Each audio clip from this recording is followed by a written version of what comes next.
Dearest gentle listeners, you are listening to the Ladies Bridgerton, the talk of the ton.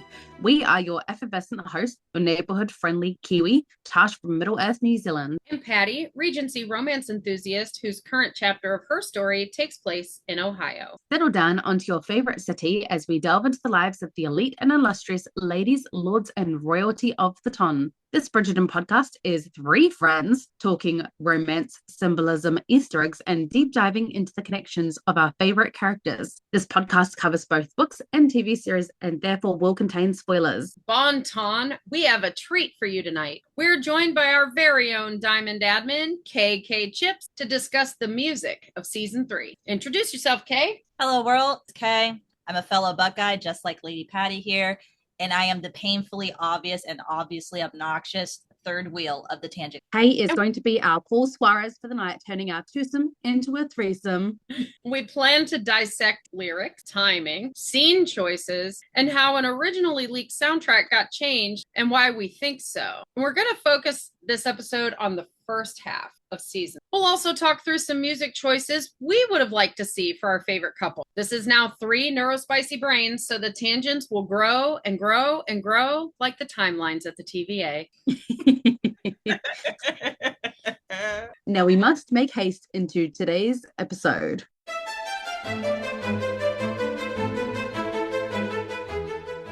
As people can hear, I am unfortunately still sick, so my voice is going to be a little bit croaky today, and I apologize if I don't manage to mute my mic in time for any coughing fits that transpire. Well, if you cough, we can try and be quiet so they can be edited out. Yeah, we'll just have 3 spans of quiet. Nobody's like, what's going on? Cut. I think it's adorable that you think that we have any ability to be quiet. We don't. No. Zero ability. Well, you two definitely don't. I'll wake up from the morning and it says 15 notifications from the Tangent Queens. The record between you two was 75. Do you have any idea what that was like trying to get in all of the catching up on my way to work? Well, and you get up early and I get up later. Yeah. So I talk to her at night and you talk to her in the morning. So I wake up to the same amount of But it wasn't 75. I know you did. I don't. Mine doesn't count that I know of. I just scroll back and scroll and scroll. Nope. It's like when I'm trying to put in my birth year. Well, you guys are so much younger than me. Well, Kay and I, by coincidence, are both 91 babies. Love it. And that's ironic. 1976. It's ironic because I feel 91 at the moment. Your lungs definitely feel like it. That's for sure. I don't recommend multiple chest infections on top of each other. It's not ideal. And the croup. Yeah, that's not ideal. Nobody's business. Minnie May almost died of that. She did. She did I talk indeed. about Minnie May like she's real, but whatever. Minnie May is such a little. I talk about Penelope and Colin like they're real. I mean, they're real in our minds. If you're a reader, they're real. They're real in our dreams. Tash is over here having dreams. I don't. She's dreaming about Minnie May. But the funny thing is if I was going to have Colin Bridgerton or Luke Thompson in my dreams, I did not think it was going to be because I was in Japan during an earthquake and that I was trying to interview them and they didn't like me. Like, just me. Luke Newton, you got the wrong Luke. You said Luke Thompson. Oh, I'm in season 4. Sorry, Luke. If they're listening, we love you both. Why he didn't like me, but I said Luke Thompson. Probably. He's like, it was no. actually Nicola that was like all up my grill. She's like, no.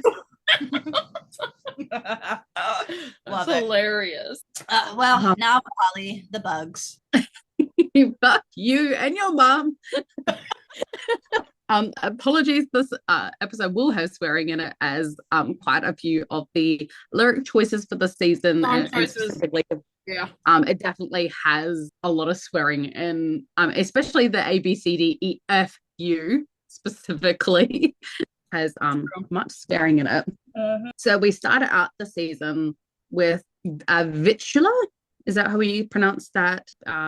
Quartet? Vitula, I think. Let me pull it up. That's Vitula.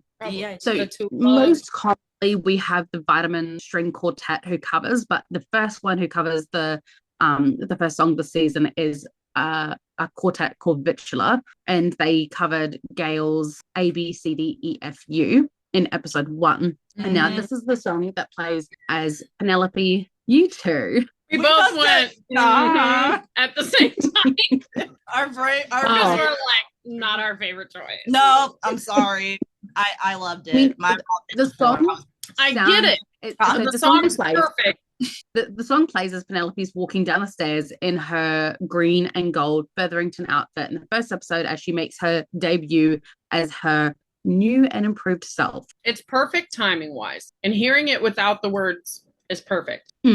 My issue is the lyrics and the message of it, because Penelope is not a vindictive person. And I know everybody's going to say, but she wrote about blah, blah, blah. She was saving people. Seriously.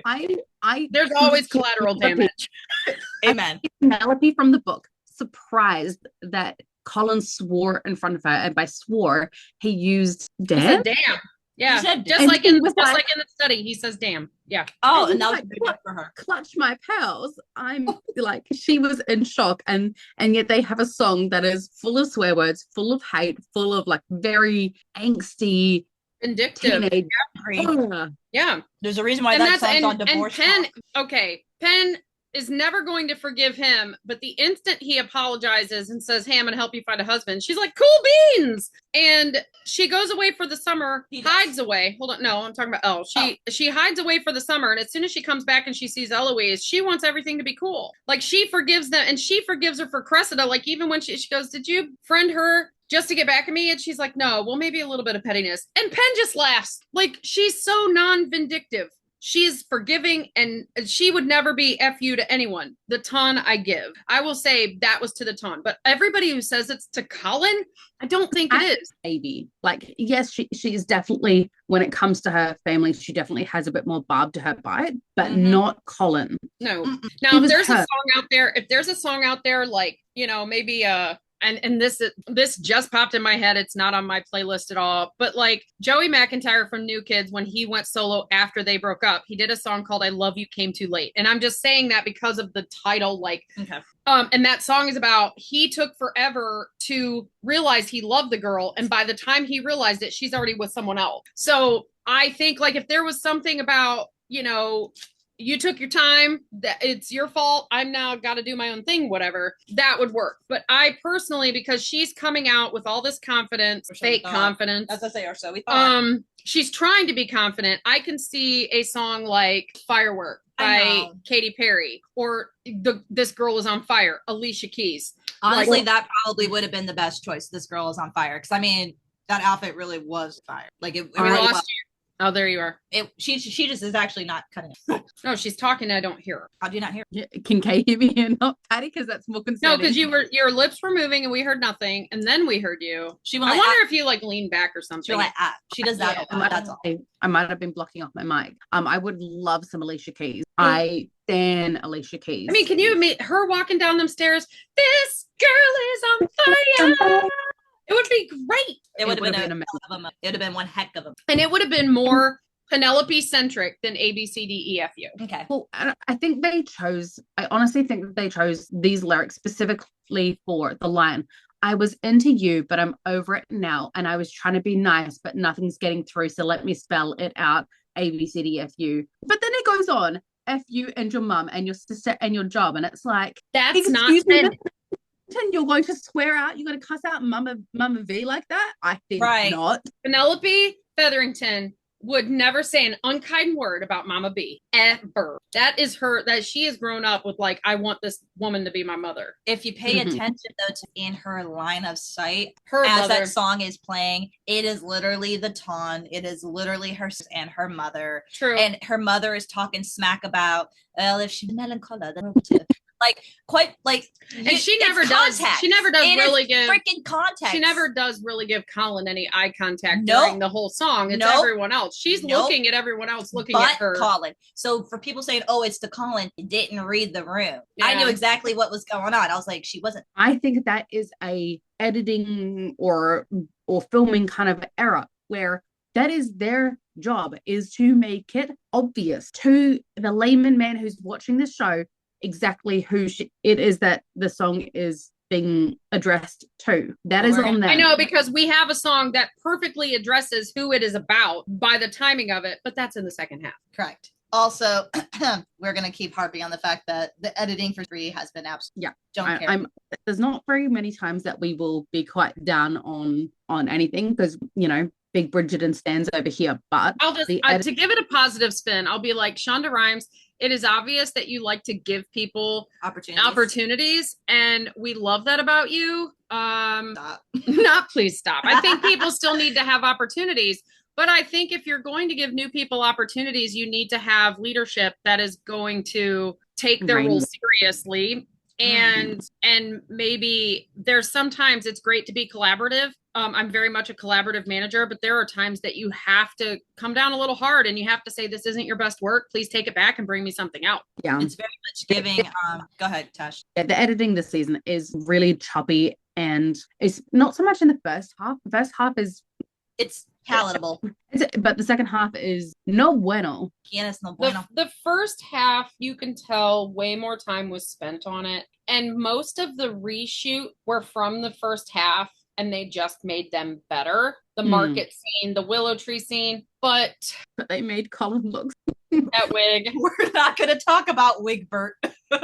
That's what he is in the subreddits. We call him Wigbert. I mean, he had to cut his hair. I know. People that think that poor Luke Newton has had Botox because those wigs had them so snatched that they looked 10 years. I know, because we can't just do this. We're doing jazz hands. Oh my God, I can relate. She's like, ooh, ooh, ooh, ooh, ooh. You can tell what kind of kid I was in school. I was the kid, like, I look around. I always answer the questions. I'm looking, is anybody else going to answer? And the teacher's already just looking at me.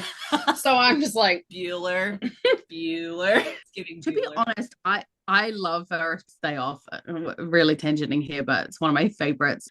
Looking at the lyrics of ABCD, like, these lyrics actually fit more to Eloise than they do to Colin. Like, you know, the lines where it said, you said you just needed space, so I gave it when I had nothing to say you couldn't take it. Like, Penelope gave her space, and she was like, oh, were you giving me space, or were you afraid of me telling the Ton about your secret? Well, and that tracks, because that was right before this. Right before that was right before the ball, so that does track. You're right. It tracks. Yeah. Told everyone I'm a bitch, so I became it. Always had to put yourself above me. This is Eloise. Yeah, it is. I can see that. The fact that they don't, because she's not in that pan though when she's coming down. Yeah. She is. Jinx, she is, but it's with Cressida. And they don't focus on her. They are focusing on Colin's reaction. So everybody thinks this. I thought we didn't like Penelope. Yeah. But that's after. That's after the dance. Yeah, that's after Danbury. Right before she comes out, she goes, I hope that something happened, or what do you think Whistledown's gonna write? Because it's been very boring this season so far. And she goes, oh, I don't know. She'll probably, and she does in that moment says something mean about Penelope. She says, I don't know. She'll just, if she can't find anything, she'll just make something up, because Eloise still doesn't want to admit that everything that happened with Theo was her fault. So she's acting like Penn made it up. Yeah. So if just going off of memory, I'm pretty sure you can actually start hearing the first few notes of ABF playing as Eloise is talking to Cressida. And because Cressida turns and looks up and goes, I don't think that'll be a problem. So technically, it probably is Eloise. It's 100% about Eloise. But it's still, she's saying F you to F your mom. That's still Mama B though. Yeah. Yeah, but her mom was in the shot. I know. Semantics. But I like the lyrics. It really, if you change all that from you to my, like F you and my mom and my sister and my job. And my job. Lady Whistledown, like F my job. Damn it. I don't picture Penelope getting a or Colin or Eloise getting a Craigslist couch. Fuck you and your mum and your sister and your job and your Craigslist couch. And the way you're I love that it's everybody but your dog. Yeah. She's the only one that had a dog, and that dog disappeared. Yeah, wild. There's a reason why that song is on Divorce Unless that was about the Queen. Nah. I don't like you. F you, Queen. Nah. Your dog's cool. Nah. it gives me vibes of like, I'm not gonna think of the name of the movie now, and I love this movie. Old school. It's an old school movie. So it's the one where they're all janitors. But the one dude quits his job and he's like, F you, F you, F you, you're cool. F you, I'm out. Like, I want to do that at a job so bad someday. Oh, shall we gallop? Yeah, we can gallop. I think I think like sometimes where the lyrics don't fit, the way the song was perfection for her walking down those stairs and across the dance floor, and we have enough analytical skills to make anything fit. We'll find it. Okay, so by the way, that's not an 80s movie. It's a 1998 movie with Dave Chappelle. Yeah. Half Baked. Thank you. I owned that movie, and I don't even know how I couldn't think of the name. I love that movie when so bad. Came out. Butter stuff. I could definitely because he feeds candy to a horse and he kills the horse because the horse is diabetic. Oh yeah, I remember that scene. Oh my god. And he's trying to say like they're like, what did you do to butter something? And he keeps getting it wrong. He says butternuts, butter stuff. So butter. We'll go through the songs, and then at the end we'll probably do like a little summary of songs that we would want, ones that because I think we're just about pretty unanimous in our thinking of what we'd like to keep and what we'd like to swap out. Yeah. Most of our next up we have Dynamite. Oh god. Hey, lead us in with Dynamite.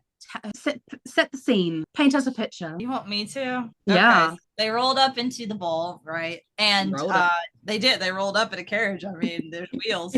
And they actually walked in. They don't have the carriages. Oh yeah, you're right. They don't. I'm mistaking it from Hawkins. Yeah. So Inventor and it's like thinking of Remington here. Yeah, there you go. And Benedict is like still like trying to avoid society, and like Colin throws him to the wolves. Literally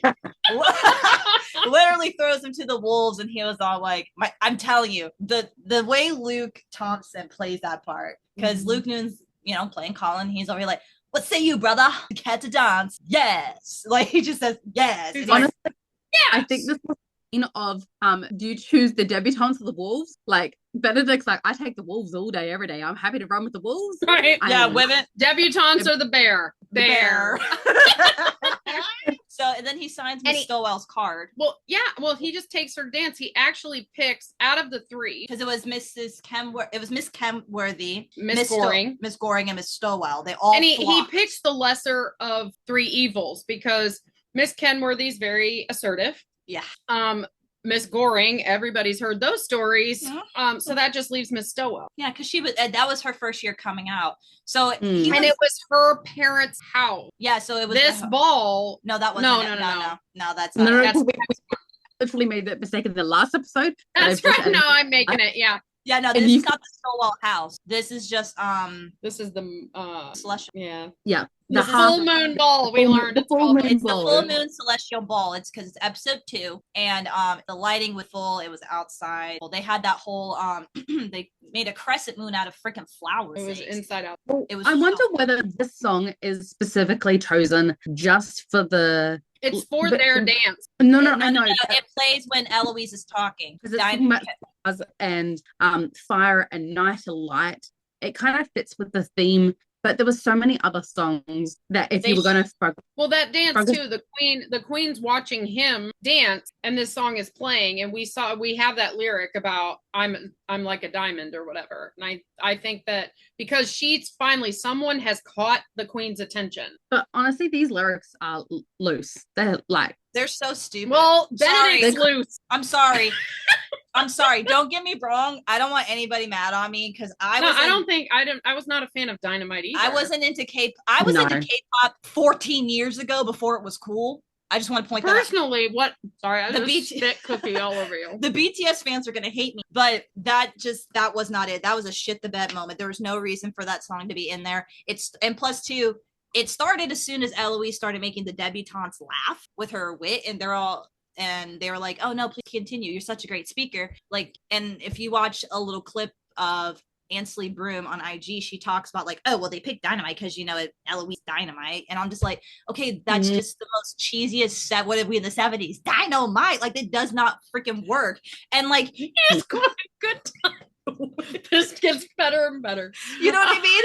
And then it's just like it does the pacing of it. I don't know if they were trying to implement a quadrille, just like that whole dance between Benedict to Stonewell, I couldn't even get a feel for what the dance even was. It was just a lot of random spinning. It was almost like a jig, but it wasn't kind of like the Irish that they did one. Yeah. It was so off-putting, and it just ends on such that really sharp, and I don't know if Dynamite ends like that. That's how the but song it's like, ends, yeah. I don't know if that's a C sharp or an F sharp, but it's grating on my ears, and I'm just like, what the hell did I just listen to? Personally, what that dance ended up costing him for several episodes, they should have played last Friday night. Right. I mean, everything's a mistake, right? Literally. Everything in Benedict's life sexually has been. Well, and I think it's been a learning curve. Okay, touche. Well, and I think that I saw somebody, I don't know, like I will never remember profile name, but I saw somebody on, I don't know if it was Reddit or whatever, where somebody said he's like, we always say, he's the bicycle, the rent-a-bike. Oh, yeah. But that's the whole point of his story, is he can't find what he's looking for. So he's just when we really think about it, he finally says yes to the dress in season 4. Okay. When we really, you know what, I've watched like every episode of Randy. I love Randy. He pulls no punches. I love that man. About it. How many people have we seen Benedict sleep with in 4 years? He slept with Genevieve. He slept with the girl from Tessa? Lucy Granville. He also slept with Lucy Granville in season 1. Tessa, I think her name is. And then Lucy Granville. And then Paul and Lady Tilly. 5 people in 4 years. They standards, that is low numbers. God, yeah. Well, and the thing is though, knowing how easily he jumps into these things, do we really think his body count is that low? Absolutely not. Those art parties, I'm sure there was more going on than what we saw on camera. That would be us. It would have changed this from Netflix to HBO Max. XXX. It would have been Skinamax. See, back in the 90s, there was a lot of XXX movies that were named after pop culture stuff. Like, I'm waiting for that porn. I'm waiting for the Bridgerton porn. I remember that there was a really popular one, the Pirates of the Caribbean, but it had some kind of funny name, but we are really tension. I watched Star Trek themed once. Oh my God. So Korean, and Japanese lyrics. So as someone who's she doesn't even acknowledge it. We can't. We'll be here all day. Japan and Korea have a very interesting grasp of the English language. And I swear that they just like making up wish-wash kind of terms and sentences and grammatical errors because it's funny. Because if you go over to Japan and you see half the things that are written in English are written really inappropriately, but to them, they surely there is enough people who do speak it fluently enough that they are aware. And I think at this point, it's just they're just trolling the English language. So these lyrics they kind of remind me a little bit of Kesha's TikTok song, because it just jumps all over the place with chaos. Shoes on, getting up in the morn, cup of milk, let's rock and roll. I get trolling 101. You guys. That is definitely trolling 101. That just shows how young they are. They're children. They're drinking milk. Oh God. Where's your Monster or your Red Bull, dude? Straight up. King Kong kicked the drum. Rolling on like a rolling stone, sing song when I'm walking home, jump up the top LeBron, ding dong, call me on my phone, iced tea and a game of ping pong. What drugs are you on?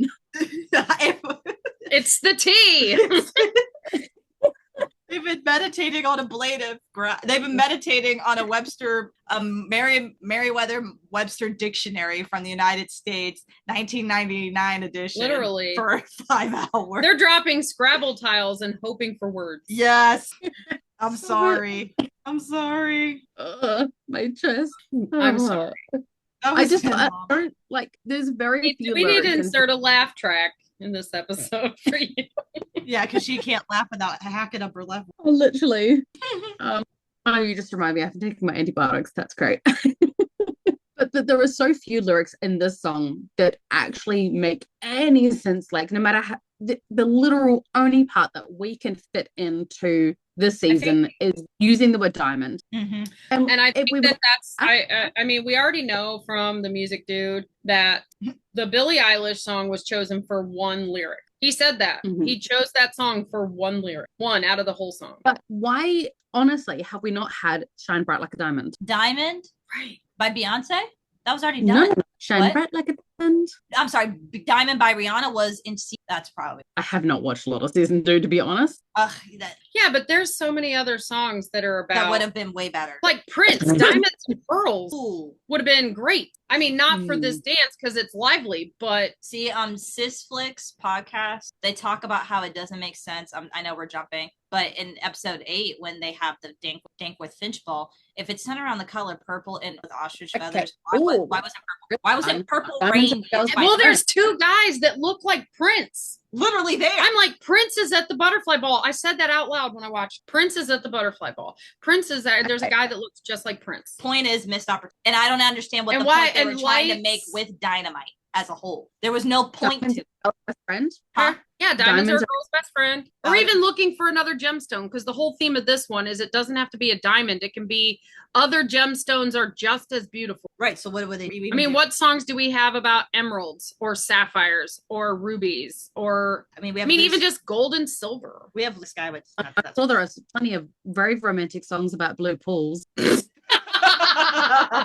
We're not going to go there. Let me tell you, I watched a movie on Netflix today where he was in Cyprus, and I saw Emerald that. Eyes, Fleetwood, Emerald Eyes, Fleetwood Mac. Yeah, Oh, but does Benedict have emerald eyes? You don't know that. You don't know they're what blue green in one interview. That me and getting back to the way I feel. Her words are honest.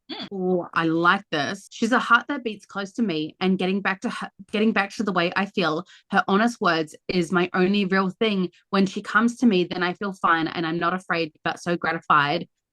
Emerald Eyes is a mystery. She's a heart that beats close to me. That song. That'd be a great season 4 song. Because all he gets is her eyes in the mask. Like, The point is, Dynamite didn't need to be there as a whole. It was a filler song, and we're done talking about it. And it sucked because it's just like it wasn't saying anything. Do you know what I mean? Right. We could have had a Chris Bauer. Oh, all right, I'm quiet. Hands up. Find Emerald Eyes in the night, gleaming shiny and bright as if covered with silver. She's a mystery to me. The way she sails away slow makes your day-to-day life easy. This has to be season 4. This has to be. Oh God, yeah. Listen, Shonda She's my Land, lady. Netflix. Her honest word is my only real thing. Only an honest word. Maybe a sky report could be a weather bird. It was so close to me. Emerald Eyes is a mystery staring straight through my heart, the heart of me. Like, this song is perfect for season 4. And it's Fleetwood Mac. Like, it's iconic. Mm-hmm. I love how we're just... What was that? The Isley Brothers I was saying today, when Benedict first turns around, like he feels her first and he turns around and sees her. It needs to be slow-mo, and it needs to be Who's That Lady? Who's that lady? I love that. It's great. Terrible. Yeah, Dynamite sucks. There's a lot of what other fun dancey song could it be? Because that's pretty much all it is a fun dancey song. Then in that regard, TGIF. TGIF would have worked. If you're looking for or even throw in, I mean, it's very pollen coded. It's one of my pollen songs of the day, but Shut Up and Dance with. Dude, that would have worked. Like, I don't want anything to do with you, Miss Stowell. Shut up. Just dance with, right? This is only a dance. And to be honest, I kind of wish that we could have done the hokey pokey and it would have been better. Sorry. I wish that because did we get in season 1 or 2? I feel like we did. Dancing on My Own. Dancing on My Own was season 2. You know, it would have been hilarious in a season that is themed Eros and Psyche. Why didn't we get the Cupid Shuffle? No. That's hilarious to me. I mean, it is funny, but like, there's no way in. Can you imagine? I mean, they're not going to actually do the Cupid Shuffle. No, but can you imagine them doing some sort of like timed dance? Because most of their dances are timed and whatever. But doing this kind of dance. To do a crew dance to the Time Warp. God, please. They need to do that as a behind the scenes for the time jump. Yeah. Oh, that would be awesome. That would be so good. I love the behind the scenes crew dance, and just bonding moments and like them singing songs together and like being silly together as much as I do the actual series. True. And I think that's what makes the series itself so iconic. Like, we get the behind the scenes stuff. Like, how many people follow the costume, the hair, the set, the producers, the everything. We're not just invested in the series. We're following the actors. We're following every person who has any sort of part in the series. We are invested in it all. Like, yes, we have a 2-year wait between, each season, but we've somehow managed to fill that time. They got really lucky too that you're in Haas pretty media active. Yes. Heroes. Well, and that's Well, I'm how it was wondering- in season 3 because Luke Newton's what? not very I big think on we're social gonna media. I think we're going to get more K-pop next season because of her. I'm Probably. down, but it better work. You better work, bitch. Well, and maybe that's Seriously. why Dynamite's there, because it's the only K-pop in this season, and it's Benedict dancing with Okay, the so only woman he dances with the whole season.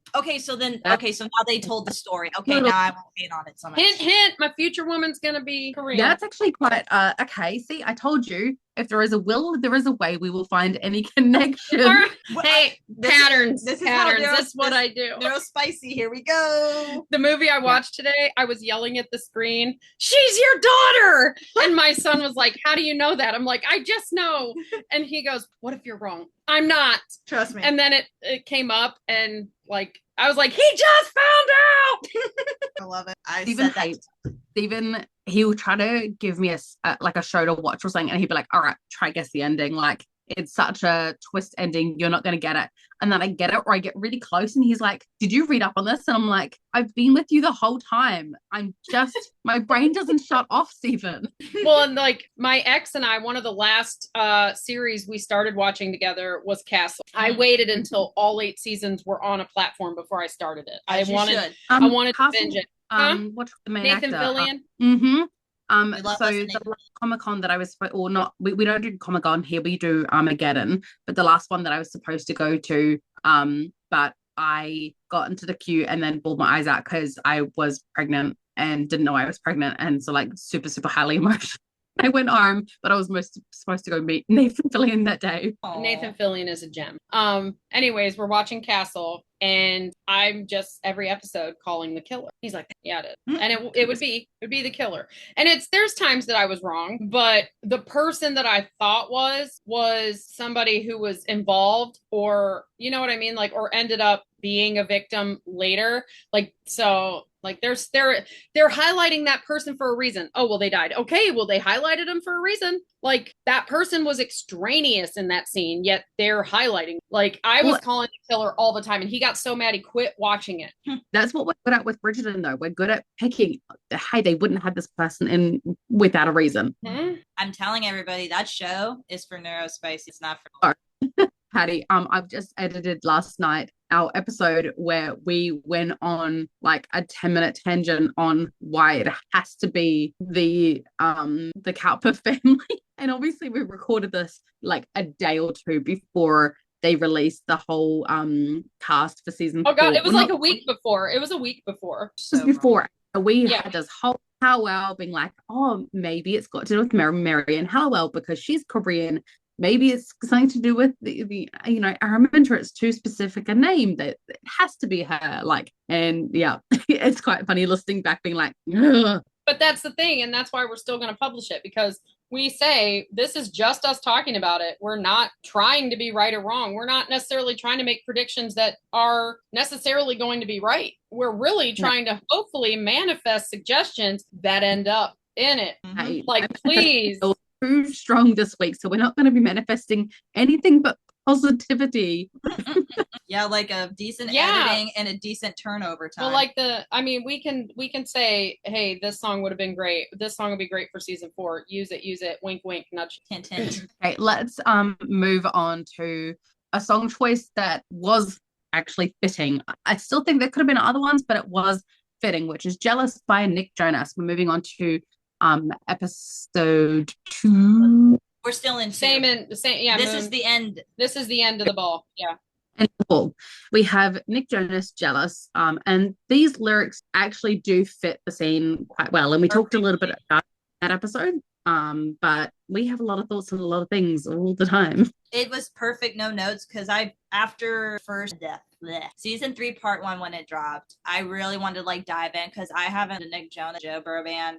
Like, I just like tapped out. And so I was like, what song? And I remember I was at work on a ladder and I was pulling wire, setting up a box. And I was like, oh, this hit. I was like, this was beyond like no notes. And I mean, before the season dropped, and I have notebook paper that proved it because I was showing Kay where I was going with where I think songs are in the show before it came out, because that leak soundtrack list came out. And I was like, jealous is going to be Colin coded. It's going to be Colin point of view because they're doing the whole other suitor person so that he can be jealous because like men can't figure out they're in love with somebody unless they're jealous of another man or whatever. But when I looked up the lyrics and I realized, because, Hattie Cannon he has loved her from the jump and knew it, was very aware. So when I look at it and it's like, I know you love me, but like, this is all like, this is like, it's the,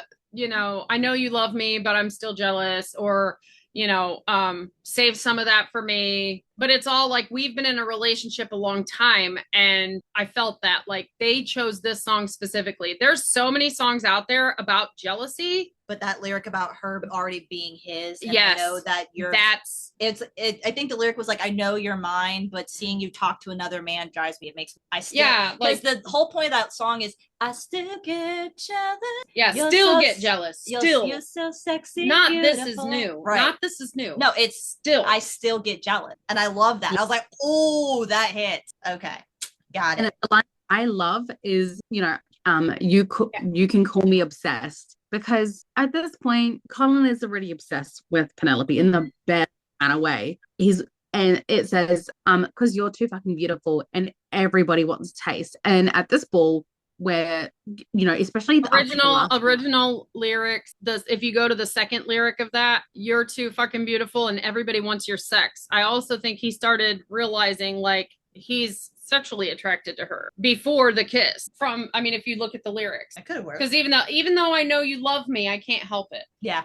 Like it's all about, this is already a thing, but I'm watching you talk to other people and it's freaking me out. And I honestly think like Colin just knew. Like there's a flashback in there somewhere where we go back in the day and we see little Colin, like Penelope goes home after the first visit and he just looks at his mom and it's like, I'm gonna marry her son.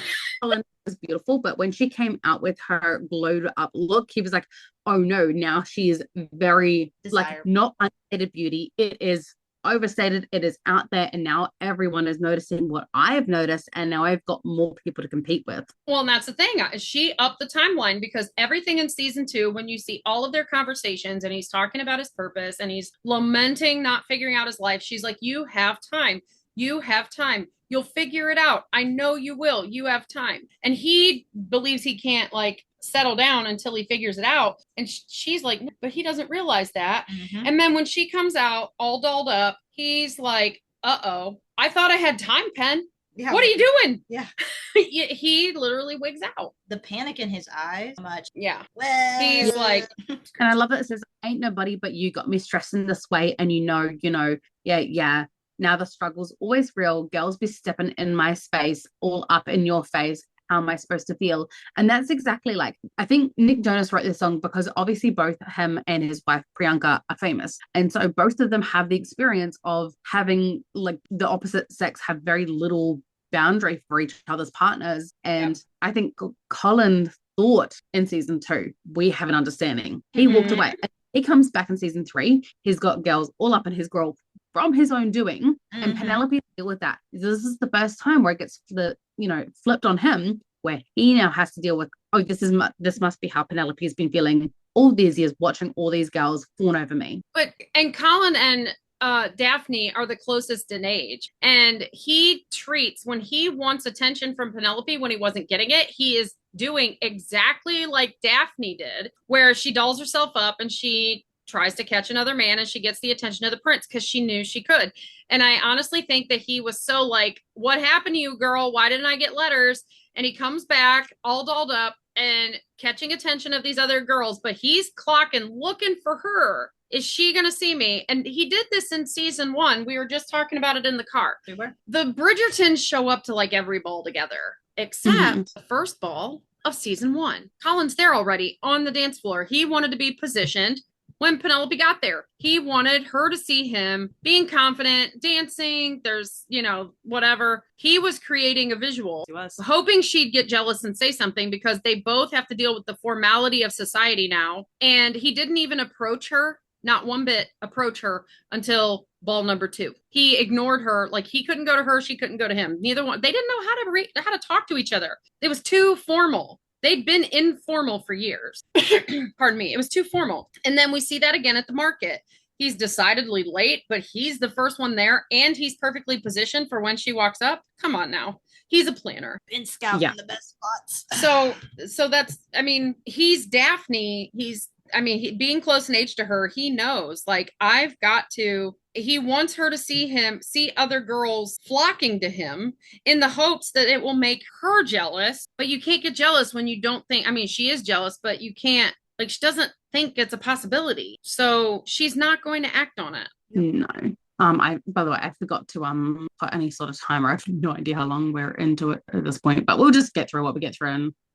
Okay, our next song that we move along to is Cheap Thrills by Sia, This is a filler. I hate it. This one was covered by Vitamin String Quartet, which are the main quartet for Bridgerton. And they do a beautiful job. I do love their music. And so when we put these songs down, by no means, I think all of the orchestras, the quartets, they have done a phenomenal job with every single one. It's just not necessarily our favorite song choice, either the sound, the pace, or the lyrics, but they are all beautiful and we appreciate them all, just not necessarily to fit that scene. Well, and I think this one, my issue with song choice and dive into the rundown of the scene that the song is for. Well, and it specifically goes with this, like this particular one. Why did we have this? Why was it here? I have an idea of why it's here, but there's so many other places in the episodes that a song could go, and there's a perfect song for it. That, like, why this song? Why this spot? You know what I mean? That's all I'm saying. Yeah, when I say I hate it, I just hate the placement, or I hate the listening to pop music that is converted to strings. Just like does things to my brain. It itches, that little scratch that I didn't know that I had in the background, and it is very appealing to that. But I'm just kind of like, how is this further? And I don't mind filler music. I really don't. Bridgerton is top tier. They have the best arrangements. But I'm just kind of like, why is it? Doesn't I feel like everything was just kind of like, oh, this could go here, this could go here. And it's just like, why that? It doesn't make sense. Well, the whole reason the song was picked, from what I saw, I can't remember if it was the original podcast, an interview, but it's literally because it's the innovations ball, because it's all about the new invention. They're calling all these new inventions like they're cheap thrills, because these people are rich. These people are like, they get bored easy. Like, look at the Queen. She's bored all the time. So they get bored very easy. And Lady Whistledown coming out season 4, mentioned in the book the whole way through, is how it's a very dull, lame season. That's the whole reason Lady Danbury throws out I will give $1,000 to whoever unmasks Whistledown, like trying to make it exciting. So the whole like, oh, everybody latches on to the newest, best, biggest thing because they're bored. And I think we get this song. The song is literally, I don't need money to have fun tonight. And it's one of the richest families in the ton getting out of a carriage to walk into a ball. And every single one of them, Francesca's pretty much done at this point. She's tired of talking to people. She wants to get married, but she just doesn't, she knows the Queen is going to find her somebody, but she just doesn't, like, she's done. She's bored. She got excited, like, are you escorting me tonight to Benedict? Yeah. Right?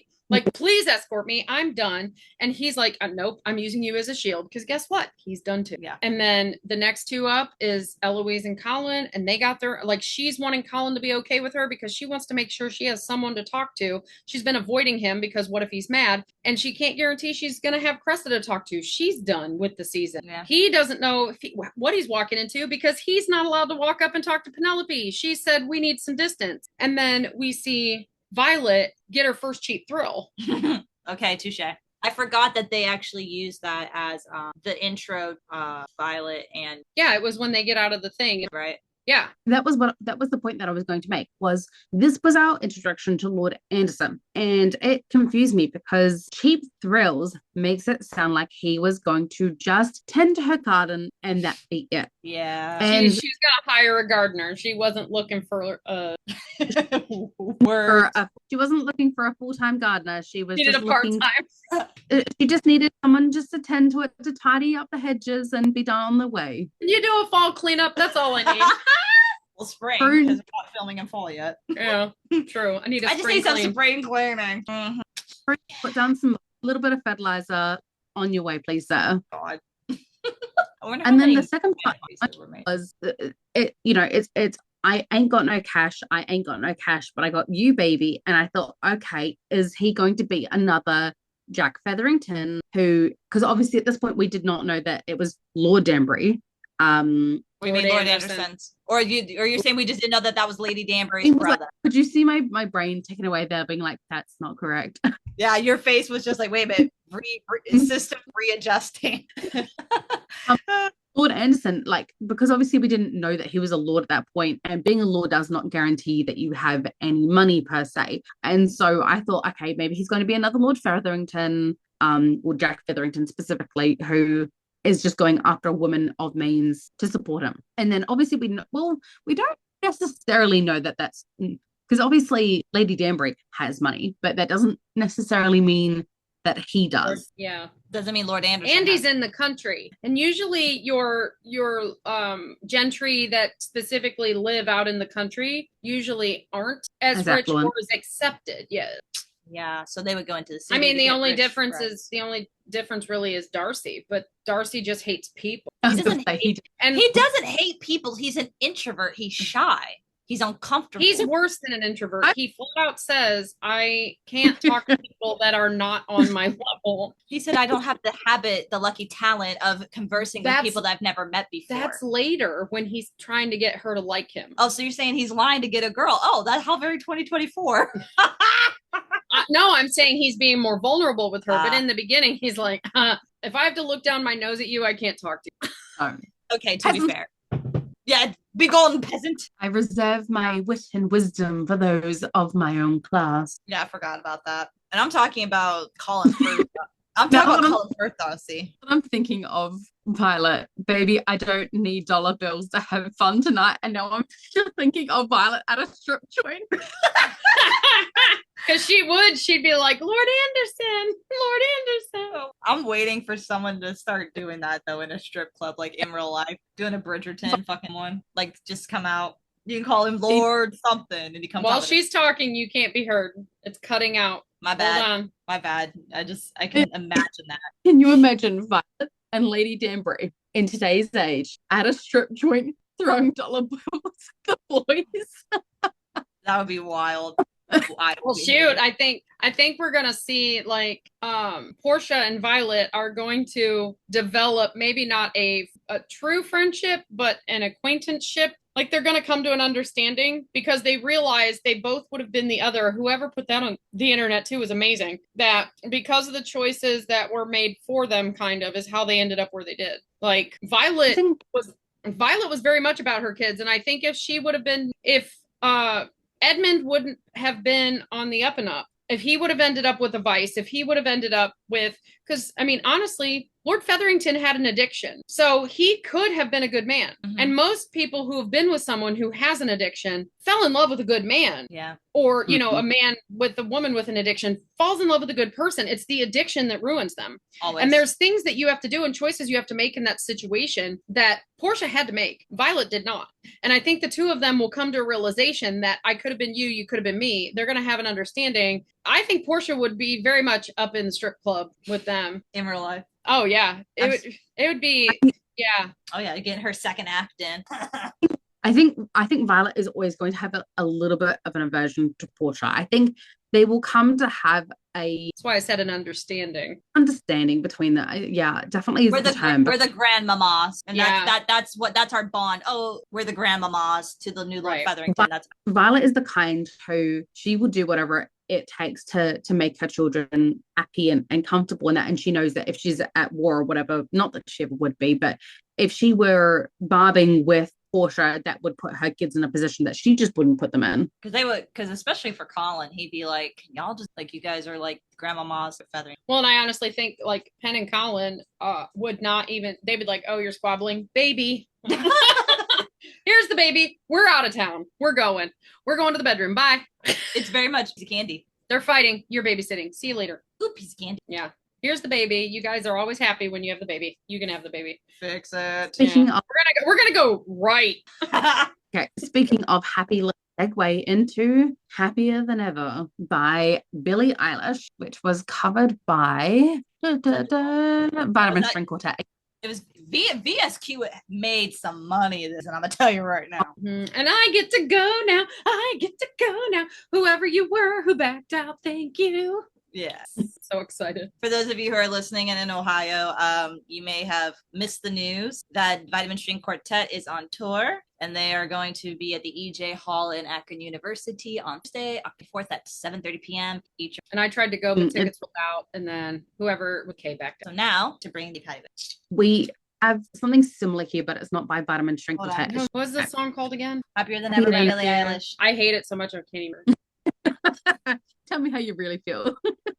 Listen, don't get her on a tangent. I'm telling you, when I looked up the lyrics to this song for the first time, because I believe that Lord Debling is a covert narcissist, I really thought that this was foreshadowing how he was going to treat her. I honestly thought this was a foreshadowing of what their relationship would be, because this is their like courting dance. And I thought that the lyrics and the song, like, it's perfectly placed. I mean, it's beautiful, but when you look at the lyrics don't fit unless you're looking at it like this is because Penelope never made Colin miserable. Colin didn't make Penelope miserable. Their lack of communication made them miserable. But they don't know Society made them miserable. They know that. But Penelope's not going, Colin, you suck. Well, I'm so miserable because she never blamed him. Obviously not. It's not like she's going, why can't you just love me? She's not doing that, and he's not doing that either. Fair. But aren't familiar with the lyrics of Happier Than Ever. This song plays as the background of the song is very much about a toxic relationship. Yes. About getting away from a toxic relationship and realizing just how happy, like you thought you were happy when you were in love with them, but it wasn't love, it was killing you. You know, well, I mean, it can be love and can be killing you at the same time. The two aren't mutually exclusive. But to have these lyrics to kind of stitch together to sell us on the story of Penelope and Colin is just absolutely wild to us, because as Patty just said, they don't make each other miserable. It's being apart that is making each other miserable. It's not being together. So she's trying to like correlate it with the lyrics. I'm trying to find the one lyric. They said there's one lyric in this song for why they chose it. And if Nicola did the one interview where she's in the black jacket with the gold chain and like the really big gold earrings, and she says Billie Eilish is happier than ever. She said it was about the line about like, don't waste the time I don't have, and don't try to make me feel bad. So she was, from her perspective as Penelope, she was trying to say that, you know, because right before that song comes through on the dance, right, Colin is going to talk to her. Verse 3. Yeah, so don't waste the time I don't have, and don't try to make me feel bad. So like, but that's when he gets stuck and he's looking at her lips, and there's like a little flash of anger in her face, because she's like, if you're gonna say something, say it. So like they're connected. So I feel like in that moment there was telepathic things that were trying to be said but weren't really being said, and she knew he was going to say something. He couldn't say the words. And then she realizes that he lost all his resolve, because that's when Devlin comes up. I think is funny is that this is supposed to be from Penelope's point of view. At least episodes 1 through 4. Lyric. I don't talk shit about you on the internet. Never told anyone anything bad. You talked about him in the first Whistle Down. Like, but she doesn't say anything bad. There's nothing bad in saying this. She says the truth, and that's viewed as bad. That's not how that goes. You know what I mean? There's a lot of stuff that was viewed as bad. That was tough love. The people that she even says, because that shit's embarrassing. Like, she's saying he's done that to her. No. But that's what she's saying here. Is he's done that to her. So this song doesn't fit. I just don't like it. As someone who had an abusive ex-person make a very intrusive post on their Facebook about like our relationship, I feel like maybe that's where my bias comes in. My ex reached out to media about but it's also ironic that we both have gone through things and we're still kind of, it doesn't fit. I personally think, and they've used Shawn Mendes before, I think like I could treat you better or whatever, you know, like that song, it might not be the same beats per minute or whatever. But the message of that song you're not down with, and I get it. I'm going to be outvoted on this one.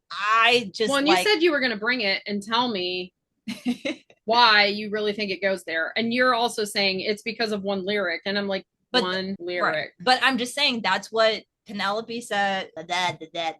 That's what I'm just saying that, like, I feel like even if it doesn't fully work, I mean, Nicola Coughlan does kind of get what she wants. So she, hold on, she wanted it, so they gave it to her. And I still feel like, despite the lyrics not fitting, I just feel like they fit. I don't know, Tash. I mean, the lyric that says you were my and all you did was make me fucking sad. That I get. After what he said out, in front of the Featherington Ball, I get that. But you can't take one lyric out of context of a whole song and make it fit. And I get the fact that not every lyric has to fit this, because these songs weren't written for Bridgerton. It would be different if they were written for Bridgerton, but people are just taking vibes of the song or the sound of the song and applying it. Well, I think and sometimes, like, I know that when stuff brain the second it needs to come out of my mouth. The choreographer. Jack, what's Jack on Facebook? Jack Murphy? Yeah, Jack Murphy. Okay. So Jack Murphy wanted a specific beats per minute for this song because he already had the idea of how the dance would look. So I do think they had, because of what he wanted creatively, they had to choose a song that would fit the beats per minute, and how it would sound with the strings had to be a certain way. So, and I think that's probably why Billie Eilish was mentioned, because a lot of her songs have that kind of like breathy, ethereal quality to them. But like, and Birds of a Feather wouldn't fit there, which I think Birds of a Feather could have been in this season spot. Like, if I was going to pick a Billie Eilish for this season. Gotcha. Well, let's tangent for a second, because I think if we're really going to just pick songs out of the wild, you tell yours and I'll tell mine, and I'll read the lyrics and then we go. Yes, go for it, because I ain't got nothing. I think it's so pretty. Benedict in his swingers era, Pink Pony Club. Oh, come on. That's funny. I have to have it. Hey, the heart wants what the heart wants, yeah? Well, I'm telling you, we talked about Sugar, we're going down already. Yeah. And they're going down swinging. We're queens every single day. 100% Benedict season 4, swingers era. Yeah, and my song particular scene, The Treat You Better by Shawn Mendes. I won't lie to you. I know he's just not right for you, Pen. And you can tell me if I'm off, but I see it on your face when you say that he's the one you want, and you're spending all your time in this wrong situation, and anytime you want it to stop. I know I can treat you better than he can. Any girl like you deserves a gentleman. Oh, snap. Okay. Tell me, why are we wasting time on all your wasted crying? That girl loves crying in a kitchen. Yes. When you should be with me instead. I know I can treat you better than he can. I'll stop time for you second. Yeah, that song would have fit a lot better for us. Take my hand. I mean, it's so pollen coated. Take my hand, we'll be fine. Promise I won't let you down. Just know that you don't have to do this alone. I promise I'll never let you down. We've got 2 more songs left to get through of episodes 1 to 4. I really think episodes 5 to 8, actually, like, as much as I prefer episodes 1 to 4, I think the musical choices and how they fit in 5 to 8, they just hit the spot right. I have 2 that I'm like, meh. Yeah. Let's move on to another meh. And let me preface this with, you cannot get a bigger Swiftie than me. I absolutely love Taylor Swift. I love Lana Del Rey. This didn't hit the spot for me. Snow on the Beach.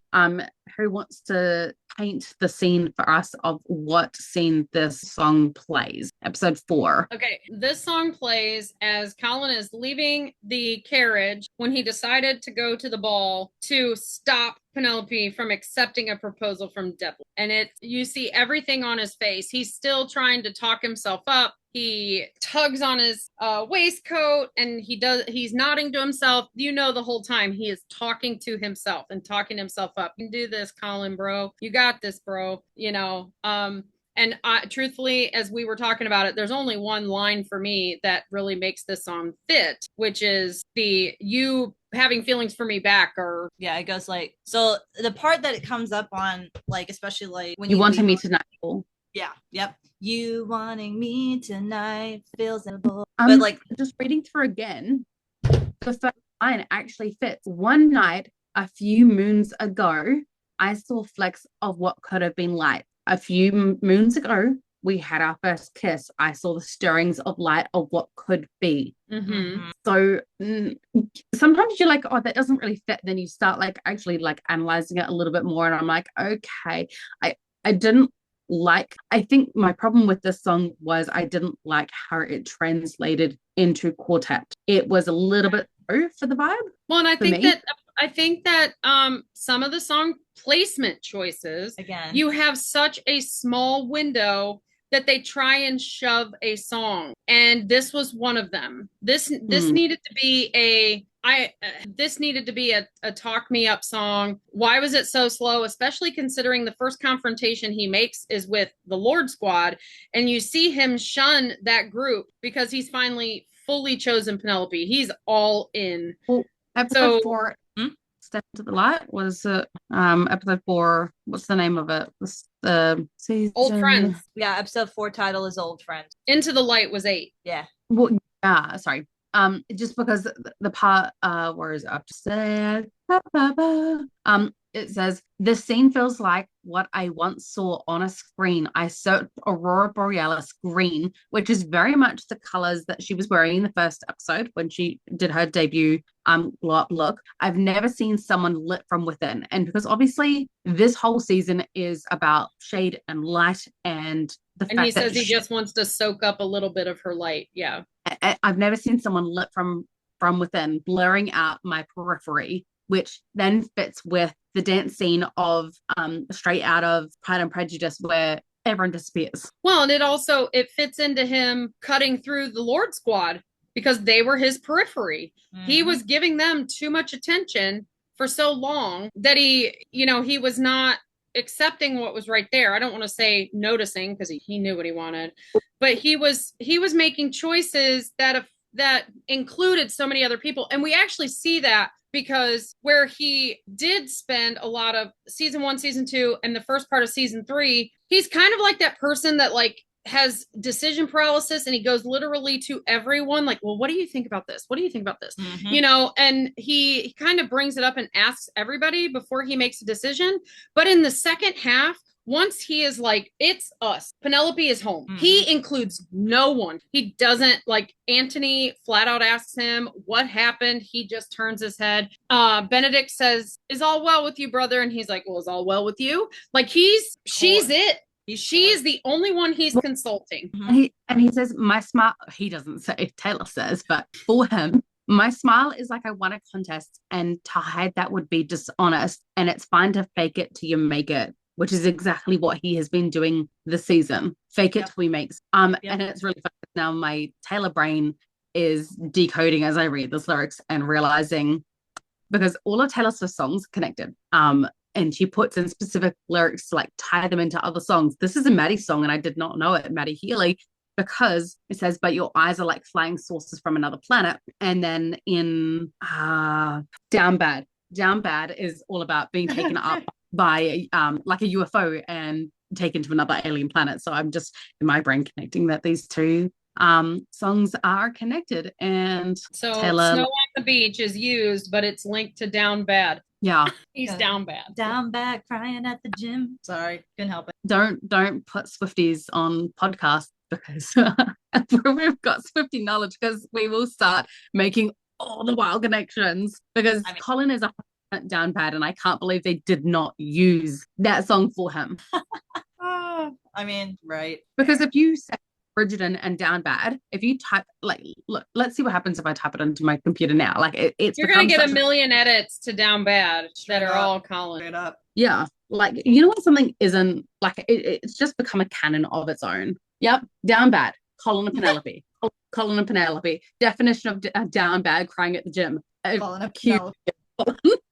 I love it. Yeah, so I hated on it, but now that I'm looking at the lyrics a little bit closer, like I was the same way. I was like, that's definitely, and I didn't recognize it. I had to like look it up and Shazam it and get the lyrics and whatever. But as I read the lyrics, I was like, I even took it. Sensible. Even just Snow on the Beach, how that's so odd and surreal. And he's about to do something that to him feels very surreal. Yeah. And that's what this whole song is about. And I think that's why it is about Maddie Healy, because it was something that no one could ever see them together because she is so far out of his league in society's eyes. And I think that's also how Colin feels. Colin feels out of, yes. That's exactly how Maddie And Healy that's feels what nobody gets, because they just see Colin as the perfect 10 Bridgerton boy. That really He bothers felt me. out of her league. He believed she was the most eligible. She had, I mean, he sent her to a Viscount, and then he struggled. He wanted them to say anything bad about Debling. Yeah. And then He he couldn't- didn't they even couldn't know find what him. to do about it after he found out he was rich AF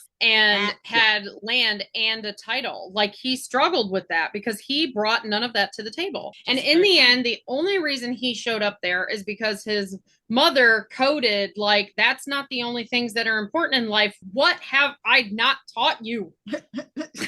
Like, what are you doing? Like, she's known Penelope just as long as him, and she knows Penelope's a little romantic, and she knows Penelope wants love over money. Oh yeah, she saw herself in big time. And that's in the book. Yeah, I know, and it's kind of sucky that they don't implement that. Like, because when you guys told me that, like, oh, Violet's pretty much a wallflower from the books, I was like, where? Because like she's just so outgoing. And Julia Quinn actually input a lot of big flaws into her own books when she released the very last one, trying to write Edmund and Violet's story, because in Benedict's book, and in the series, she says that when she met Edmund, that she couldn't speak, she was at a loss for words, it was all these things. But then in the book, they were neighbors and they grew up together as neighbors, like as children. And so it's like, how could Violet be a wallflower if they were married? And they were married, I think, super young, like maybe 17 or 18. Yeah, they were married like the second she was presented. Being a wallflower. She got married her first year in the marriage mart? Yeah, they married young. Damn. I don't entered the marriage. He was 19. He was 19 or 20 when they had Antony. Because I remember in Antony's book, Antony was the age his father was when he became a father, when his father died. Oh, damn. Okay. So, or something like that. I'm pretty sure. Like, it's been a minute since I read that book, but I don't even been on the marriage mart, to be honest. I'm not even sure if she actually, but there was the whole thing about her being a wallflower. I suppose you don't have we're looking for my masquerade ball dress while we're sitting here talking. So let's move over then. Final song of the evening for you guys, afternoon for me, which is Mr. Worldwide, Give Me Everything. Banger. This is a great choice. Change the song. I wouldn't change it. I'm gonna say I would not now. I would, but I have a caveat. I would have never picked it, but now that I have it, I would never change it because it's become iconic. It's so iconic. Like, if they handed me all the footage and said, you can edit this and create the story you want, I would keep it at this point. Good. Because it has become so iconic. But that being said, I think another song fits there very well. And it's I Believe in a Thing Called Love by The Dark. Yeah. And I consulted with my DJ boyfriend, Bobblehead, and I had him check the BPMs, and they're literally 1 BPM. I Believe in a Thing Called Love is 128 BPMs, and Give Me Everything by Pitbull is 109 BPMs, and that is important when you're mixing. Yes, or if you're. The lyrics. I Believe in a Thing Called Love. Just listen to the rhythm of my heart. Like, it fits, and it's just as fast paced. It's just as, like, when you hear the whole song. Like, I never heard the song originally by the original artist. The first time I ever heard the song, somebody was singing it at karaoke, and I instantly fell in love with it. Like, what was that song? I must know, because it is the epitome of impulsivity to me. Because it's just so, like, I'm going with my feelings in this moment. Come with me, right? And I think it would have fit there. I think it has the same, like, we played it because Vitamin String did it. It's out there. 11 years ago on their official YouTube. Yeah, it's out there. So anybody, go to YouTube, go to Vitamin String, find I Believe in a Thing Called Love, and listen to it, and tell me you can't see his hand trailing down her dress as it's crescendoing. Yes. The song was, I think that Pitbull's Give Me Everything was more fitting than I Believe in a Thing Called Love, because although he did love her, this scene was more than love. It was just unbridled passion. It was unhinged. Colin. We all lived for this. And Jess Brownell said she couldn't remember why she chose the song. She just wanted Pitbull. But in another interview, the music person, said that the reason it fit is because they were both, as soon as they told each other kind of they revealed They basically said, they wanted each other. Yeah. That Penelope, and in the book, in the carriage scene in the book, Penelope's thought process is, I'm going to take what I can right now because I know tomorrow Colin's going to wake up destined to be with a different woman. It's not me. Yep. And Penelope doesn't know, like, Colin, the whole conversation occurred in Colin's head in that scene. Yeah. Like, I mean, except for what he spat at her, like his monologue, like his whole decision process of we're getting married. Like I really do think he felt like he proposed to her, silently, and he was like, we are of the same mind now, and she has accepted, because when he finally does say, for God's sake, Penelope Featherington, are you going to marry me or not, it's like he believed they were already at that point, and that's why he says it as cheeky as he does. Mm-hmm. And so in her mindset, though, it's like, this is tonight is what I'm getting, and that's why when he says, are you coming with me, she thinks it's to go up to his room and finish. Mm-hmm. She finished. She knew that he's supposed to too. She just doesn't know what. Sorry. She's like, my education is going to continue. Wait, your family. Is there a back door? Oh, I don't think education just yet, Patty. Okay, she's not ready for backdoor education. She wants a backdoor into the house. I wasn't even trying to go. Jesus. She went there. No. She sets up my ADHD brain.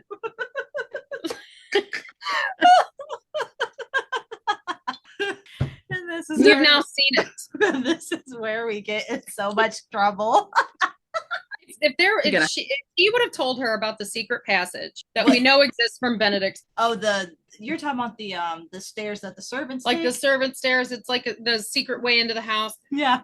If he would have told her about the secret stairs, who knows if they would have announced an engagement that night. Hey, it's fair. There would have been milk cartons sent out the next day. Have you seen me? Penelope wouldn't have come home. Tash is over here dying. Colin would be ringing the bell. Send up a tray. Lots of food. No, you can't come in. Leave it outside. Can you just imagine? Oh, I think we killed her. Have abs by tomorrow. Breathing. You don't need to breathe. Who needs to breathe? I don't. But yeah, I mean, I think the spacing, and that's the only thing I said for why I believe in a thing called love wouldn't have worked as well, because of the way the editing is and the way the spacing of Give Me Everything, like it has sections of song versus music so that they can have that first kiss part, and then the pause for the hair, freaking wonderful, and then mega makeout kissing, and then the compromise, if you will. This is the lyrics that I love from Penelope's point of view.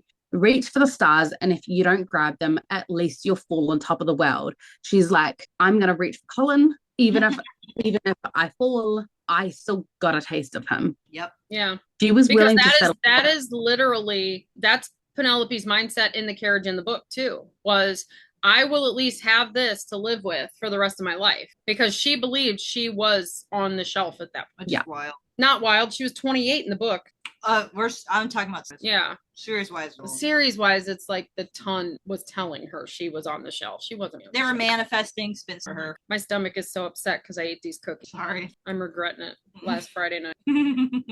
We will at some point get through all the songs we thought would fit in the first half. Did everybody feel like they said what they thought would fit in this half though? Yeah, I think we covered the songs. So to summarize, okay, Patty, do you want to go through, out of the 1, 2, 3, 4, 5, 6, 7 songs, which ones will we actually keep? Jealous? Nobody wants to keep, huh? Jealous stays. 100%. Give Me Everything stays. Dynamite goes. It can be any other dancey song ever. Yeah. Dynamite has to go. Cheap Thrills, do we want that gone? Cheap Thrills, I mean, you could put a song anywhere else. There doesn't need to be a song there. Okay. Yeah. So Jealous stays and Give Me Everything stays. That's literally it. Snow on the Beach, I can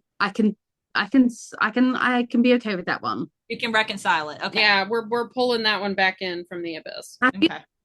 I love for the sound of it, but not for the lyrics. And I think the lyrics are so distinct that you can't separate them. What, A, B, C, D, E, F, U? No, she said Happier Than Ever. Yeah, Happier Than Ever still goes for me. I keep it. Sorry. Still goes.